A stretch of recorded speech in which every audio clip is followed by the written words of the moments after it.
সেদিন আমরা শপথ করেছিলাম এই খুনি হাসিনাকে আমরা বরদাস্ত করব না, এবং সেদিন আমরা পরবর্তী হুজুরের লাশ নিয়ে আমরা পিরোজপুরে এসেছিলাম। পিরোজপুরে এসে হুজুরের জানাজা করেছিলাম এবং জানাজা করে আমরা শপথ করেছিলাম এই খুনি হাসিনার পতন আমরা নিশ্চিত করবো ইনশাআল্লাহ।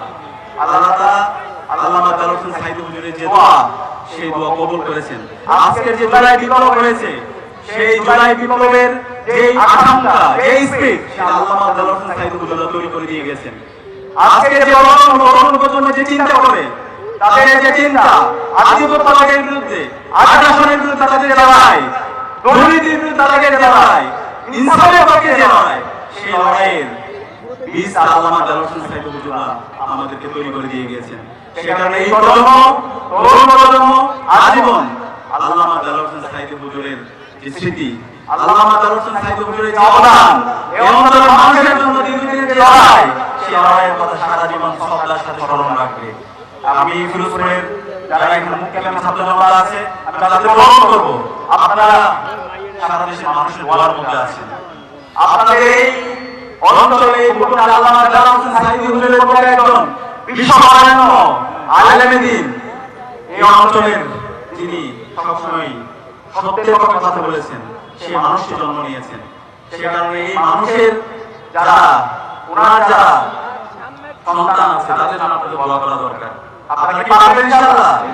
ইনশাআল্লাহ। আল্লামা দেলোয়ার হোসেন সাঈদী হুজুরের রেখে যাওয়া যে আমানত, সেই আমানতের যথাযথ হক আদায় করার জন্য এবং সমাজে ইনসাফ কায়েম করার জন্য, সমাজ থেকে দুর্নীতি, রাহাজানি, জুলুম-জবর বন্ধ করার জন্য আমাদের আল্লামা দেলোয়ার হোসেন সাঈদী হুজুরের যে স্পিরিট, ওনার যে চিন্তা, ওনার যে আকাঙ্ক্ষা, ওনার যে প্রত্যাশা, সেই প্রত্যাশা আমাদের সারা দেশব্যাপী আমাদেরকে ছড়িয়ে দেওয়ার জন্য আমাদের সঠিক নেতৃত্বের উপর আমাদের আমানত রাখা দরকার। আমরা পাবো ইনশাআল্লাহ, ইনশাআল্লাহ।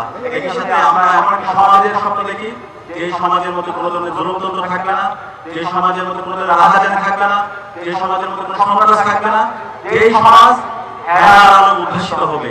আল্লাহ রাসূল সাল্লাল্লাহু আলাইহি ওয়াসাল্লামের যে মদিনা রাষ্ট্র ছিল, যেখানে সকল মানুষের অধিকার নিশ্চিত হয়েছিল, যেখানে অন্যান্য যে ধর্মাবলম্বী ছিল তাদের অধিকার নিশ্চিত হয়েছিল, সকল মানুষের অধিকার নিশ্চিত করার জন্য আমরা একটি কল্যাণ রাষ্ট্রের স্বপ্ন দেখি।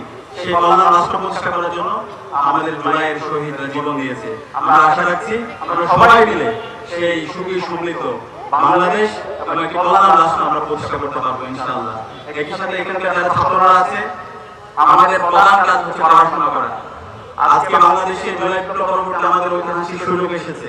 আমরা যদি বাংলাদেশকে সারা বিশ্বব্যাপী নেতৃত্ব দিতে চাই, একবিংশ শতাব্দীর যে চ্যালেঞ্জগুলো আছে সেগুলোকে মোকাবেলা করতে চাই, তাহলে আমাদের বিজ্ঞান, প্রযুক্তি, শিল্প, সাহিত্য, সংস্কৃতিতে আমাদের অনন্য জায়গায় আমাদের দেশকে নিয়ে যেতে হবে। সেটার জন্য পড়াশোনার দিক দিয়ে আমাদেরকে এগিয়ে যেতে হবে। আপনাদের যে ফিরোজপুর শিক্ষার দিক দিয়ে আপনারা এগিয়ে আছেন, কিন্তু উচ্চ শিক্ষার দিক দিয়ে পিছিয়ে আছেন। উচ্চ শিক্ষার দিক দিয়ে এখানকার যারা শিক্ষার্থীরা আছে তাদেরকে এগিয়ে যেতে হবে, পড়াশোনা করতে হবে, সারা বিশ্বব্যাপী নেতৃত্ব দেওয়ার জন্য আমাদেরকে প্রস্তুত হতে হবে। আমরা কি পারবো ইনশাআল্লাহ? ইনশাআল্লাহ। এবং সবসময় আমাদের ইনসাফের